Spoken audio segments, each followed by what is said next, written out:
Hello friends, आप सभी का वेलकम है हमारे यूट्यूब चैनल पे। और आज जो हम इकट्ठा हुए हैं फ्रेंड्स, आज हम वेरी इंपॉर्टेंट टॉपिक पे डिस्कस करेंगे। और बहुत से स्टूडेंट हैं जिनकी क्वेरी आई थी मेरे पास, सर नेट का एग्ज़ाम कैंसिल होगा, क्या रहेगा, अब आगे हमें क्या प्लानिंग करनी चाहिए, कैसे तैयारी करनी चाहिए। और दूसरा ये कि सर ये जो पेपर लीक हुआ है कि और जहाँ ये लीक हुआ सर, क्या ये वहीं पे एग्ज़ाम दोबारा कंडक्ट किया जाएगा या फिर ये पूरा जो है मैथमेटिक्स फील्ड में ये पेपर दोबारा लिया जाएगा। इसके बारे में जो है बच्चों की मेरे से बहुत क्वेरी थी। तो देखो बच्चों, सबसे पहली बात तो मैं आपको ये कहना चाहूँगा कि ये जो नेशनल लेवल के एग्ज़ाम के अंदर ये चीज़ें की गई है, ये हुआ है ना, ये अपने आप में एक बहुत बड़ी शर्मनाक बात है कि एक जो एग्ज़ाम है सर्वर डाउन की वजह से किसी टाइम भी कराया जा रहा है, ठीक है। और दूसरा ये है, देखो एक बात तो बिल्कुल क्लियर है, बहुत सारे जैसे टीचर है जो बता रहे हैं और उनकी बात से मैं बिल्कुल सहमत हूँ कि अगर कोई स्टूडेंट क्या है, अगर उनको एग्ज़ाम के बाद नोट करने की कोशिश करता है, मैथमेटिक्स का कोई स्टूडेंट होगा, तो वो ऐसा नहीं होगा कि वो डिट्टो एज इट इज़ उसको याद हो जाए। क्योंकि क्या है, उसको अगर याद होगा तो जैसे ग्रुप का क्वेश्चन आया हुआ था, उसको ये याद हो जाएगा कि एक 168 ऑर्डर का ग्रुप दिया गया है जिसके अंदर जो है 7 ऑर्डर के एलिमेंट उन्होंने पूछे हैं। लेकिन वहाँ जो स्टेटमेंट दी हुई थी एज इट इज़ वही स्टेटमेंट बच्चा अगर कोई लिख के लेके आ रहा है एवरी क्वेश्चन की, वो तो सिर्फ तभी पॉसिबल है जब उसको कट कॉपी पेस्ट किया गया, यानी बिल्कुल उसको आसानी से आराम से फ्री माइंड से बैठ के उसको लिखा है, ठीक है। और ये जो चीज़ें हैं ये अपने आप में एक बहुत बड़ा क्राइम है, यानी दूसरे शब्दों में ये कहूँ तो ये तो बच्चों के भविष्य के साथ खिलवाड़ किया गया है। क्या अगर ऐसे अगर पेपर लीक हुआ है तो कैसे हुआ, इसके लिए कौन जिम्मेदार है। अच्छा, दूसरी बात ये है कि बहुत सारे बच्चों को, इवन जिनको मैं जानता हूँ उनके साथ भी यही है कि नेटवर्क इशू हो रहा था कि जो कंप्यूटर है वो अपने आप बंद हो रहे हैं, या दूसरी कंप्यूटर इतने स्लो वर्क कर रहे हैं कि उनको एक क्वेश्चन से दूसरे क्वेश्चन के ऊपर जाने में टाइम लग रहा है। अच्छा, दूसरा क्या है बच्चों, देखो यहाँ प्रॉब्लम क्या आ रही है, सबसे बड़ी प्रॉब्लम ये आ रही है कि देखो CSIR ने किसको क्या है ऑनलाइन कंडक्ट करने के लिए बोला गया, NTA को। और NTA ने जो है, जो संस्थाएं हैं जहाँ ऑनलाइन टेस्ट लिए गए हैं, जहाँ पे ऑनलाइन एग्ज़ाम लिया गया है, उन्होंने विदाउट जो है उनका सेटअप चेक किए कि उनके पास कंप्यूटर कैसे है, उनका इंटरनेट कैसा है, उनका सेटअप कैसा है, बिना कुछ अच्छे से देखे ही अगर उन्होंने क्या है एग्ज़ाम का सेंटर वहाँ कंडक्ट करा दिया गया। उससे क्या हुआ कि बच्चों को जो है वहाँ प्रॉब्लम आ रही है, कईयों को सर्वर प्रॉब्लम आ रही है, कईयों को वहाँ इंटरनेट प्रॉब्लम आ रही है। ये जो प्रॉब्लम है ये अपने आप में एक बहुत बड़ी प्रॉब्लम है। अच्छा, कईयों के साथ तो जो है सेंटर पे बच्चों के साथ मिसबिहेव किया गया। क्या कई लड़कियां मुझे बता रही है कि सर हमारे साथ वहाँ पे जो है मिसबिहेव भी किया गया, और जब हमने वहाँ पर क्या है एक्स्ट्रा सीट मांगी तो उन्होंने एक सीट दी, और जब हम मांग रहे थे वो एक एक करके दे रहे थे, और हम जब बोल रहे थे तो वो आने में टाइम लगा रहे थे, जिससे हमारा टाइम वेस्ट हुआ। तो इसलिए क्या है, अपने आप में ये जो समस्याएं है ये बहुत गंभीर समस्याएं है कि अब जैसे मुहिम चली हुई आप सभी देख रहे हो ट्विटर पे भी, और जो है CSIR नेट की जो मेन ईमेल ID है वहाँ पर भी जो है बच्चे अपनी जो कंप्लेन है वो वहाँ डाल रहे हैं। इससे होगा क्या कि CSIR वालों को भी पता चलना चाहिए कि जो NTA को उन्होंने जो वर्क दिया गया है कि वो अपना कितना अच्छे तरीके से अपना वर्क कर रहे हैं। और ये रही बात, अब आ जाते हैं हमारे मेन टॉपिक पे कि सर NTA का जो एग्ज़ाम है क्या ये दोबारा कंडक्ट कराया जाएगा। तो देखो बच्चों, अगर इसकी मैं बात करूं, अगर हम सब एकजुट हो जाते हैं तो डेफिनेटली एग्ज़ाम दोबारा करवाना चाहिए। अगर क्या जैसा पता चल रहा है मुझे बच्चों के थ्रू, और जैसा वीडियो से पता चल रहा है कि ऐसे हंगामा हुआ है कि पेपर लीक हुआ है, तो पेपर दोबारा कंडक्ट कराना चाहिए। क्या पेपर दोबारा कंडक्ट कराना चाहिए, लेकिन क्या NTA अगर दोबारा पेपर कंडक्ट कराता है तो सबसे बड़ी बात तो ये होगा कि उसके ऊपर सवाल उठेंगे। क्या सवाल कि आप जहाँ भी सेंटर दे रहे हो बिना चेक किए आप डायरेक्ट ऐसे ऑनलाइन दे रहे हो, कैसे क्या हो रहा है। और दूसरी बात ये होगी कि अब सेंटर देने में ऐसे तो है नहीं कि हाँ कहीं भी सेंटर दे दो उसके लिए चार्ज भी लगेंगे, पैसे भी लगेंगे। तो एनटीए जहाँ तक है वो ये बिल्कुल नहीं चाहेगा कि पेपर को दोबारा जो है, एक बार पे कर चुका वो सेंटर वालों को, वो फिर से पे करे, ऐसा तो वो नहीं करेगा। तो एक तरीका तो वो जहाँ तक मुझे लगता है वो या तो वो ये करेगा जिस सेंटर के अंदर प्रॉब्लम हुई है वहाँ वो एग्ज़ाम दोबारा लेगा। वो भी तब लेगा एग्ज़ाम दोबारा जब सभी बच्चे इसके लिए आवाज़ उठाते हैं। और मैं ये कहूँगा बच्चों, चाहे आपका पेपर अच्छा हुआ है या नहीं हुआ है, आप सभी को एकजुट होना है। और जो चली हुई है मुहिम कि सभी सेंटर वाले, मुझे बहुत अच्छा लगा कि सभी सेंटर वाले एक साथ है और बच्चों के साथ खड़े हैं, ठीक है। और इसको बच्चों आपको इकट्ठा होने की ज़रूरत नहीं, भीड़ इकट्ठा करके वर्क करने की ज़रूरत नहीं है। इसमें क्या होगा, सिर्फ हमारा ही नुकसान होगा। क्या, अगर हम ये प्लानिंग करते, चलो हम जो है लाखों की संख्याओं में दिल्ली जाके जो है, जो CSIR नेट का ऑफिस है वहाँ जाके अगर हम धरना प्रदर्शन करते, हम ये चीज़ें करते हैं तो इसका हल निकल जाएगा। तो समस्या का हल नहीं निकलेगा बच्चों, समस्या बहुत गंभीर हो जाएगी। क्योंकि क्या है, फिर ये होगा, कहा जाता ना, जहाँ अच्छे व्यक्ति भी होते वहाँ कुछ बुरे तत्व भी होते हैं। और वहाँ अगर कोई छेड़खानी हो जाती है किसी के साथ या कुछ बात हो जाती है तो एक बहुत बड़ी, कहते हैं ना, अच्छा करने के चक्कर में बहुत बुरा हो जाएगा। इसलिए हमारा जो टारगेट है वो ये है, एक तो भीड़, हमें जो है इसकी जो मुहिम है वो चलाते रहना है। और सभी को जो है डेली का टारगेट ही होना चाहिए बच्चों, डेली 2 या 3 आपको जो है ट्वीट करते रहना है, ईमेल उनको करते रहना है, ठीक है। और आपके फ्रेंड सर्कल में जो भी है, चाहे वो मैथमेटिक्स फील्ड से है या फिजिक्स से है या केमिस्ट्री से है या बायोलॉजी से है, चाहे उनको प्रॉब्लम आई है या नहीं आई है, उनके अगर किसी सर्कल फ्रेंड को भी अगर प्रॉब्लम आई है तो उनको भी कहो, वो आपके साथ खड़े हो और वो भी आपके साथ मिलके मेल करें। अगर ऐसा होता है तो कोई समाधान निकल जाए। अच्छा, दूसरी बात ये है, कई बच्चे ये कह रहे हैं कि सर क्या इसके साथ हमें इलीगल एक्शन लेना चाहिए। तो मैं कहूँगा बच्चों, ये अगर वो नहीं मानते, पहला तो मोटो आपका हमारा यही होगा कि हम प्यार से समझाएं, प्यार में सब कुछ होता है, प्यार से समझाने की कोशिश करें। और अगर ऐसा नहीं होता है तो मैं चाहूँगा कि फिर तो लीगल एक्शन लेना ही होगा। क्योंकि क्या है, अगर अब चुप रहे हम तो हर बार यही होगा, हर बार जो है कुछ भी आएगी है। और आँख बंद करके बैठने से तो किसी समस्या का समाधान नहीं निकलेगा। और समस्या का समाधान तभी निकलेगा जब हम मिल के लड़ाई लड़ेंगे। और हम मिल के लड़ाई लड़ेंगे तो इसका हल भी निकलेगा और वापस से हम जो है हम उसी ऑफलाइन सिस्टम पे आ पाएंगे। तो इसलिए क्या है बच्चों, सबसे पहली बात मैंने पहले भी कहा था और अब फिर मैं कहता हूँ आप सभी को कि आप ये मत सोचिए कि अकेले आप क्या कर लोगे। आप अकेले नहीं हो, आपके साथ पूरी दुनिया है। कहते हैं ना कि सच्चाई के साथ सब है और सच्चाई के साथ हम हैं। बहुत सारे टीचर वर्क कर रहे हैं, उनका मैं धन्यवाद करना चाहूँगा जो इस मुहिम को जिन्होंने चलाया है। और ये एक ऐसा वर्क है बच्चों, इसमें हम सभी को भाग लेना चाहिए।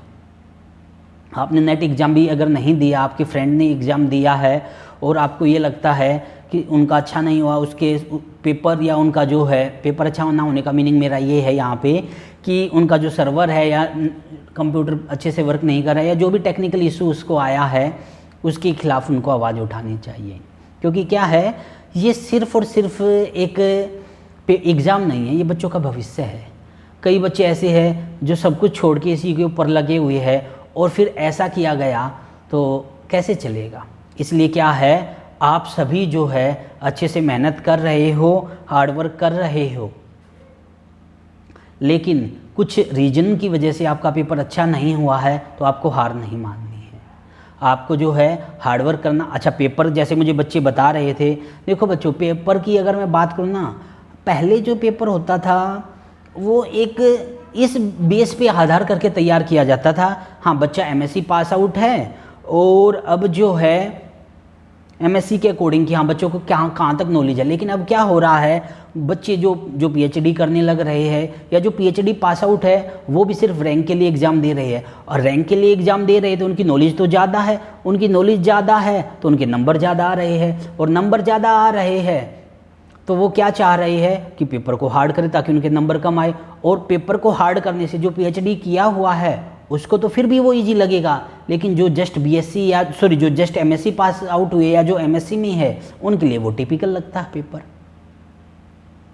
ओके, तो इस आधार पे तो देखो मैं नहीं जाना चाहूँगा कि टिपिकल है इजी है। देखो हर बार ऐसा होता है, कुछ पोर्शन इजी आ जाता है, कुछ पोर्शन टिपिकल आ जाता है, लेकिन जैसे मुझे पता चला है अप्लाइड पोर्शन तो इजी था, यानी कि कुल मिला के पेपर एक एवरेज पेपर था। मैं ये नहीं कहूँगा बिल्कुल इजी था या बिल्कुल टफ था, कुछ क्वेश्चन बहुत टफ थे, कुछ क्वेश्चन इजी भी थे, ठीक है। और ओबियसली पेपर टिपिकल होता है, टफ होता है, तो कट ऑफ ऑटोमेटिक वो लो चली जाती है। क्या पेपर अगर हार्ड होगा तो ऑटोमेटिक कट ऑफ लो चली जाएगी।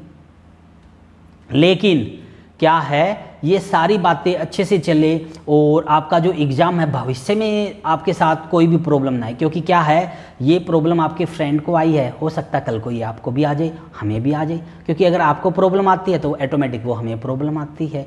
और मैं ये बिल्कुल नहीं चाहूँगा कि ये जो प्रॉब्लम है फिर से हमें भविष्य में फेस करनी हो। जैसे पिछली बार भी यही हुआ था कि हर बार जो है बच्चा क्या कर रहा है, आप आंसर की गलत दे रहे हो, बच्चा फिर पैसे दे के उनको अपना क्या करवा रहा है, उसको चैलेंज कर रहा है आंसर की को, और फिर उसके नंबर इंक्रीज हो रही है। मतलब गलती भी आप करे हो और पैसे भी बच्चा पे करे, यानी कि बच्चे को आप हर एक जगह से झुका रहे हो। बच्चों के लिए तो बहुत सारे तो बच्चे ऐसे हैं कि जिनके लिए फीस पे जो 1,000 रुपये भी जुटा के लेके आना पॉसिबल नहीं है, और वो कैसे जुटा के आपको पे कर रहे हैं, और फिर आप एग्ज़ाम भी अच्छे से कनेक्ट नहीं करा पा रहे हो। तो इसलिए क्या है, मेरे हाथ जोड़ के एनटीए से और सीएसएआर से मेरी रिक्वेस्ट है कि प्लीज़ या तो आपका जो सिस्टम है प्लीज़ एक बार चेक कर लीजिए, और जहाँ भी आप सेंटर देते हो एक बार सेंटर देने से पहले 1 वीक पहले प्लीज़ उसको अच्छे से आपकी टीम के द्वारा ये देख लीजिए कि जहाँ आप सेंटर दे रहे हो वहाँ सेटअप अच्छे से तैयार है या नहीं। सिर्फ आप ये मत देखिए कि कागज़ों में है या नहीं, डॉक्यूमेंट में है या नहीं। आप ये मत देखिए हाँ इनके पास कंप्यूटर लैब है, कंप्यूटर लैब में आप ये देखिए कि उनके एवरी पीसी वर्क कर रहे हैं या नहीं। क्योंकि आपको मैं मानता हूँ आपको प्रॉब्लम होगी आपको इतना सारी चीज़ों को चेक करने में, लेकिन सोचिए आपका अगर ऐसा नहीं करते हो और एक स्टूडेंट का भी अगर क्या है भविष्य खराब होता है तो क्या होगा, उस एक स्टूडेंट के पीछे उसका कितनी फैमिली उसके ऊपर डिपेंड रहती है। तो इसलिए क्या है कि या तो आप जो है क्या कीजिए कि जो नेट के जो एग्ज़ाम होते हैं उनको सबसे बेटर तो यही होगा, देखिए अगर पॉसिबल है तो आप ऑफलाइन ले लीजिए। ऑफलाइन लेने से ये बेनिफिट रहेगा कि पहली बात तो इतने ज़्यादा स्टूडेंट नहीं है तो आपको एग्ज़ाम कराने में भी प्रॉब्लम नहीं होगी, और दूसरा ये है कि बच्चा आसानी से पेपर को कर पाएगा। कि ये जो सर्वर की प्रॉब्लम हो रही है, इंटरनेट की प्रॉब्लम हो रही है, या जो नेटवर्क की प्रॉब्लम हो रही है, ये सभी जो प्रॉब्लम है ये इंडिया के अंदर एक बिग इशू है। कि कंप्यूटर के अंदर जब इतने सारे कंप्यूटर एक साथ चलते हैं तो नेटवर्क की प्रॉब्लम आना या इलेक्ट्रिक से या नेटवर्क, ये बहुत चीज़ें ऐसी है जो प्रॉब्लम हो जाती है। तो इसलिए क्या है, मेरी हाथ जोड़ के फिर से रिक्वेस्ट है सभी स्टूडेंट से कि आप सभी जो है एकजुट हो जाइए, और सभी जो है कम से कम 1 या 2 बार जो है आपको ट्वीट करना है, क्या ट्वीट भी करना है, और CSR नेट जो है आपको वहाँ पे मेल भी करना। अगर आप ऐसा करोगे तो यकीन मानिएगा फ्रेंड आप डेफिनेटली कामयाब होगे। और चलो इस बार बाई चांस अगर वो सिर्फ वहाँ पेपर कंडक्ट कराते या पेपर इस बार नहीं भी कराते हैं तो भविष्य में ये गलती ना हो, उसके लिए हमें कदम उठाना होगा। और ये एक ऐसी गलती है जिसको दोबारा दोहराना एक बहुत बड़ी बात हो जाएगी। बच्चे के लिए, स्टूडेंट के लिए एक वो पेपर नहीं है, उसकी वो लाइफ है, सब कुछ छोड़ के वो उसके ऊपर लगा हुआ है। और दूसरा ये बच्चों एक बात कहूँगा मैं आपको, अपनी तैयारी भी अब स्टार्ट कर दीजिए। क्या ये चीज़ चलती रहेगी, लेकिन उसके साथ साथ अपनी तैयारी भी स्टार्ट कर लीजिए कि अगर वो एग्ज़ाम अगर आपका दोबारा लेते हैं तब भी आपको तैयारी लेके चलनी है, और एग्ज़ाम अगर आपका वो दोबारा नहीं लिया उन्होंने बाई चांस, तो फिर जो है आने वाले अपकमिंग एग्ज़ाम है उसके लिए तो आपको तैयारी करनी ही करनी है। हाँ, जैसा कि देखो पार्ट ए में बच्चों को फ़ायदा हुआ, पार्ट ए में जो हमने कराए हुए थे कई क्वेश्चन तो डायरेक्ट वहाँ से पूछे गए थे। जैसे अगर मैं बात करूं मिक्सचर के अंदर से बच्चे बता रहे, जैसे डायरेक्ट क्वेश्चन आया हुआ था सेट थ्योरी से, जो है वहाँ से डायरेक्ट क्वेश्चन आया था, वेन डायग्राम के अंदर से, क्लॉक से डायरेक्ट क्वेश्चन आया हुआ था। तो यानी कई क्वेश्चन तो ऐसे थे जो डायरेक्ट जो है हमने करे हुए थे, जो रिजल्ट जो क्वेश्चन किए थे। अच्छा, जो ट्रायंगल हमने किया था वहाँ से भी डायरेक्ट क्वेश्चन उठ के आया हुआ था।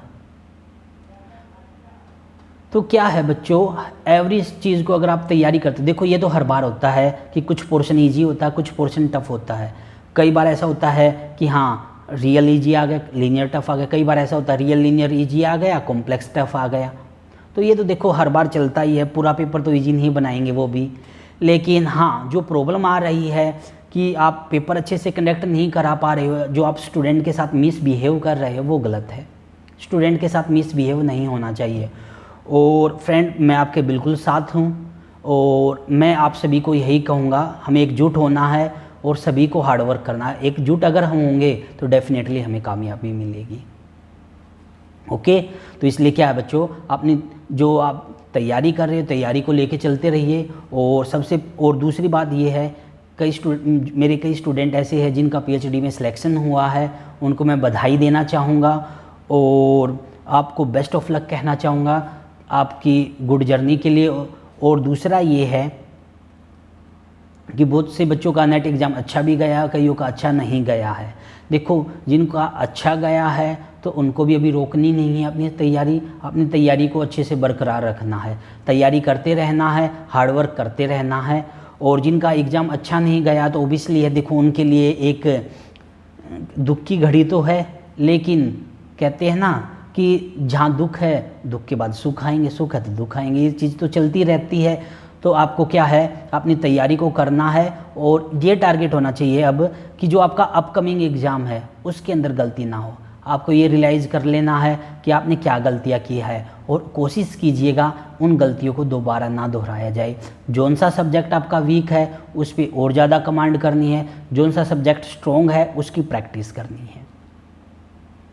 और प्रैक्टिस कंटिन्यूटी से आती है, जितनी कंटिन्यूटी आप करोगे उतना आपके लिए अच्छा रहेगा। अच्छा, कई स्टूडेंट का फिर ये था कि सर आपकी जो अपकमिंग क्लास है वो कब से स्टार्ट होगी। तो बच्चों, हमारी अब ऑफलाइन और ऑनलाइन दोनों हम क्लासेस स्टार्ट करने वाले हैं। 1 अक्टूबर से हमारी ऑफलाइन भी और ऑनलाइन दोनों क्लासेज हमारी स्टार्ट रहेगी। और ऑनलाइन जो क्लासेज रहेगी इसके अंदर जो हम स्टार्ट करने वाले हैं, सबसे पहले हमारा वही रहेगा लीनियर अलजेब्रा हम स्टार्ट करेंगे। क्या, इधर से हम लीनियर अलजेब्रा स्टार्ट करने वाले हैं और उधर से फिर जो है एक पोर्शन हम अप्लाइड भी स्टार्ट करेंगे। या एक काम करते हैं, पहले हम लीनियर करेंगे और लीनियर के साथ हम पार्ट ए भी स्टार्ट करेंगे। क्या, डेली की हमारी 2 क्लासेज रहा करेगी, लीनियर की क्लासेज रहा करेगी और हमारी जो है पार्ट ए की क्लासेज रहा करेगी। और पार्ट ए, अब जो हमारे पास टाइम है, अब कोशिश करूँगा कि कंटिन्यूसली हम वर्क करें और आने वाले एग्ज़ाम तक आपका जो पार्ट ए की बुक्स, तो आपको नोट्स तो दिए गए हैं और वो स्टूडेंट जिनके पास हमारे पार्ट ए के नोट्स नहीं हैं वो हमसे ले सकता, that is free of cost of all of you. ठीक है। और दूसरा ये है, अपनी तैयारी स्ट्रॉन्ग कर दीजिए। आपको ये लगता है आपका एक पर्टिकुलर टॉपिक वीक है तो आप पर्टिकुलर टॉपिक की क्लासेज ज्वाइन कर सकते हो। और आपको ये लगता है कि सर मुझे पूरा कोर्स करना है तो आप पूरा कोर्स भी ज्वाइन कर सकते हो। अच्छा, टेस्ट की अगर मैं बात करूं तो वो स्टूडेंट जिसकी तैयारी अच्छी है वो सिर्फ ये चाहता है कि सर मुझे आपकी जो है क्लासेज चलेगी उसके साथ सिर्फ टेस्ट सीरीज़ को मुझे ज्वाइन करना है, वो भी कर सकता है, जिसके अंदर 50+ टेस्ट रहेंगे और एवरी टेस्ट का वीडियो सॉल्यूशन भी रहेगा। ओके, तो अपनी जो तैयारी है बच्चों उसको स्ट्रॉन्ग कर लीजिए। और आने वाले टाइम में अब जो है कॉलेज कैडर के भी एक एग्ज़ाम होने वाले हैं, जिनका नेट है या जिनका JRF है उसको जो है अब असिस्टेंट प्रोफेसर के लिए तैयारी स्टार्ट कर देनी चाहिए कि अब आने वाला जो भी एग्ज़ाम होगा उसके लिए आप जो है अच्छे से उसको क्वालिफाई कर पाओ और आप सिलेक्शन ले पाओ। आपका टारगेट सिर्फ नेट नहीं है, आपका टारगेट ये है कि कॉलेज का प्रोफेसर बनना है। और वो सिर्फ तभी पॉसिबल होगा जब आप कंटिन्यूटी रखोगे। इसलिए ये मत रखिए कि आपका नेट हो गया है या आपका JRF हो गया, आप सब कुछ होगा, नहीं। आपका नेट हो गया या JRF हो गया, आपको तैयारी रखनी है, कंटिन्यूटी रखनी है। और मैं हमेशा ही एक चीज़ कहता हूँ कि जो भी आप स्टडी पे करते हो ये आपका इन्वेस्टमेंट है। जब आप सक्सेस हो जाते हो तो उसका ऑटोमेटिक कई गुना आपको मिलता है। हमें याद है हम जब स्टडी करते थे, हम ये सोच के बिल्कुल नहीं करते थे कि मुझे नेट या जीआरएफ निकालना, हम एक ही चीज़ सोच के करते थे कि हाँ हमें इसको सीखना है, और वही आपका टारगेट होना चाहिए। आप नॉलेज के लिए स्टडी कर रहे हो, और नॉलेज लेने की कोई उम्र नहीं होती। ये नहीं होता कि हाँ नॉलेज लेना आप बंद कर दीजिए। ओके, तो अपनी जो तैयारी आप कर रहे हो, अच्छी तैयारी कर रहे हो, हार्डवर्क कर रहे हो, और इसलिए क्या है बच्चों, आपस में ट्वीट तो आपको करते रहना है, नेट वालों को, एनटीए वाले को भी और सीएसआर नेट वालों को भी आपको जो है क्या है, मेल भी करना है, उनको ट्वीट भी करना है, और अपनी एक तैयारी भी करना स्टार्ट कर दीजिए। देखो मुझे पता है आपका फोकस नहीं हो पा रहा है, लेकिन फोकस तो करना होगा ना बच्चों। अब हम हैं, हमें भी फोकस करना होगा बच्चों को पढ़ाने में, आपको भी करना होगा, क्योंकि क्या है हम आपके साथ हैं, लेकिन हम उन बच्चों का भविष्य भी लेके चलेंगे जिन्होंने अभी एग्ज़ाम दिया ही नहीं, जिनका टारगेट नेक्स्ट एग्ज़ाम है, तो हमें उनके लिए भी वर्क करना है, और आपके लिए तो बिल्कुल डेफिनेटली करना, हम आपके लिए साथ हैं। तो क्या है बच्चों, जैसे भी पॉसिबल होगा, फ़िलहाल पहले तो टारगेट यही है हमारा कि इस मुहिम के अंदर जो है हम कि वैसे ही फ़ायदा हो जाए, लेकिन अगर ऐसे प्रॉब्लम सोल्व नहीं होती है तो आगे एक्शन भी लिया जा सकता है, उसके बारे में अभी नहीं सोचा है। लेकिन मैं आपको कहूँगा अगर आप जो है एकजुट होकर सभी जो है अगर ट्वीट करते हो, मेल करते हो, तो डेफिनेटली इसका समाधान निकलेगा और इसको बड़े लेवल पे लिया जा सकता है।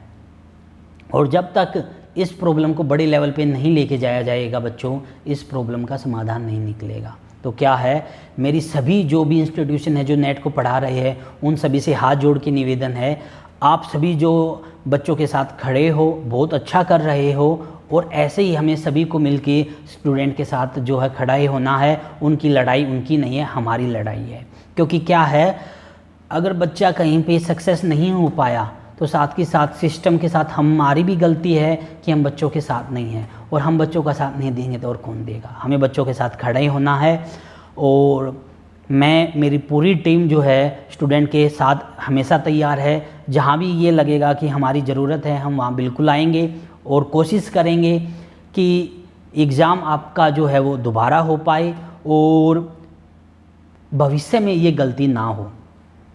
और दूसरा बच्चों, ये मैं आपको ये कहूँगा, प्लीज़ आप सभी जो है मेल पे एक चीज़ के लिए तो ट्रेंड चलाइए कि एग्ज़ाम को ऑफलाइन लिया जाए।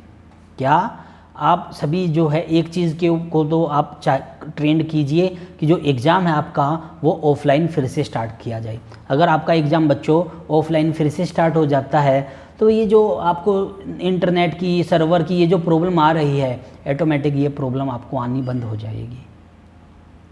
क्योंकि क्या है, बहुत सारे विलेज में ऐसे बच्चे रहते हैं जिसको इंटरनेट यूज करना आता ही नहीं। इंटरनेट का मीनिंग मेरा कंप्यूटर है, जिसको कंप्यूटर यूज करना आता ही नहीं, जिनके पास फ़ोन भी जो है वो बिल्कुल सिंपल है, वो क्या करेंगे। तो इसलिए क्या है, मेरी हाथ जोड़ के निवेदन आप सभी से, आप सभी को एकजुट होना है और सभी को एक ट्रेंड चलाना है कि जो नेट एग्ज़ाम है वो फिर से ऑफलाइन लिया जाए। और अगर ऑफलाइन लेना पॉसिबल नहीं है तो जहाँ पर भी ऑनलाइन एग्ज़ाम लिया जाता है उसको प्लीज़ एटलीस्ट 1 वीक पहले उसको जो है रीचेक किया जाए कि वहाँ पे एवरी सिस्टम जो है अच्छे से वर्क कर रहा है या नहीं। और दूसरा ये, वहाँ का स्टाफ जो है स्टूडेंट के साथ मिसबिहेव तो नहीं कर रहा है, क्योंकि जो स्टूडेंट के साथ मिसबिहेव किया गया है ये बहुत बुरा है। और सच्चाई बताऊँ, मुझे दिल से बहुत बुरा लगा है कि बच्चों के साथ ऐसा बिहेव किया जा रहा है। और वो बिहेव इसलिए कर रहे हैं कि उसके साथ कोई नहीं है, लेकिन उनके साथ हम सब हैं। ठीक है, तो इसलिए क्या है, हम सबको एकजुट होना है और डेफिनेटली आप अच्छे से कर पाओगे। इसलिए क्या है, अपनी तैयारी रखिए। आप सभी को ऑल दी बेस्ट है। आने वाली 1 अक्टूबर से हम पार्ट ए को, हमारी रेगुलर क्लासेस को, और हम जो टेस्ट सीरीज है उस पर फिर से वर्क करना स्टार्ट करेंगे। और टारगेट ये होगा कि जितना डीप हम जा सकते हैं अब की बार, उतना डीप हम स्टडी करने की कोशिश करेंगे। आई होप आप सभी फिर से एक बार मेहनत करोगे और आने वाले एग्ज़ाम को किसी भी हालत में जो है आप क्रैक करोगे। और आपका अगर एग्ज़ाम भी हो गया है तब भी आप अच्छी नॉलेज के लिए तैयारी करोगे। ओके फ्रेंड्स, आप सभी को फिर से मैं यही कहना चाहूँगा कि हमें सभी को एकजुट होना है। और सभी सेंटर वालों को मैं हाथ जोड़ से निवेदन करता हूँ कि आप सभी जो स्टूडेंट की हेल्प कर रहे हो प्लीज़ ऐसे ही करते रहिए, क्योंकि आप नहीं करोगे तो कौन करेगा। तो इसलिए क्या है, हम सभी को एकजुट होना है और स्टूडेंट्स की हेल्प करनी है। ओके फ्रेंड्स, तो आई होप इसका समाधान जल्दी से जल्दी मिलेगा और आगे जो है हमारा जो एग्ज़ाम है उसमें कोई प्रॉब्लम नहीं आएगी, मैं ऐसी आशा रखता हूं। और इसी के साथ मैं अपनी वाणी को विराम देना चाहूँगा। और अगर मैंने कोई गलत कहा है, कुछ शब्दों का अगर मैंने गलत इस्तेमाल किया है तो उसके लिए बच्चों मैं माफ़ी मांगना चाहूँगा। और आप सभी को ऑल दी बेस्ट है, बेस्ट ऑफ लक, अपना अच्छा करते रहिए। Thank you friends.